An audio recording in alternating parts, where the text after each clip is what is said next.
बच्चों, कैसे हैं आप सभी? मैं आशा करती हूँ सभी लोग स्वस्थ और प्रसन्न होंगे। आज हम हमारा पाठ है जगमग तारे को पढ़ेंगे और समझेंगे। आइए शुरू करते हैं। ये है 5-10 जगमग तारे। इस पाठ को हम सभी एक कविता के माध्यम से पढ़ेंगे। आइए इसे शुरू करते हैं।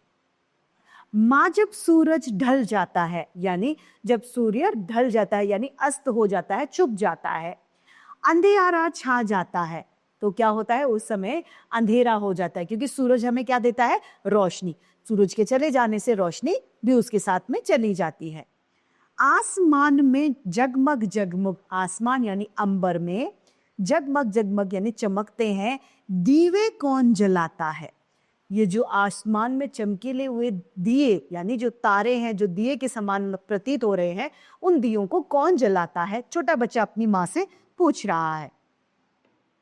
रात बीतने पर सपनों की जो सूरज चमकाता है, जो सोने चांदी की किरणें धरती पर फैलाता है। कौन जलाता है? जो रात बीतने पर सपनों की और वो सूरज को चमकाता है, और साथ ही साथ सोने चांदी की किरणें जो हैं वो हमारी धरती पर फैलाता है, अर्थात वो है हमारे चंदा मामा। वह जब सूरज ढल जाता है, अंधियारा छा जाता है। जब सूरज ढल जाता है और क्या होता है? अंधेरा छा जाता है।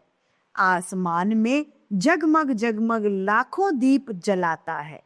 तो क्या होता है? वो आसमान में लाखों तारे क्या करता है? जगमग जगमग जलाता है। इस पाठ के रचयिता हैं हरिवंश राय बच्चन। तो इसी के साथ ये पाठ समाप्त होता है। आइए इसे एक बार फिर से एक साथ दोहरा लें कविता को। माँ जब सूरज ढल जाता है, अंधियारा छा जाता है, आसमान में जगमग जगमग दीवे कौन जलाता है? रात बीतने पर सपनों की जो सूरज चमकाता है, जो सोने चांदी की किरणें धरती पर फैलाता है। वह जब सूरज ढल जाता है, अंधियारा छा जाता है, आसमान में जगमग जगमग लाखों दीप जलाता है। इसी के साथ ये पाठ समाप्त होता है और उम्मीद करती हूँ सभी को ये समझ में आया होगा। आज के लिए इतना ही, फिर मिलते हैं। धन्यवाद।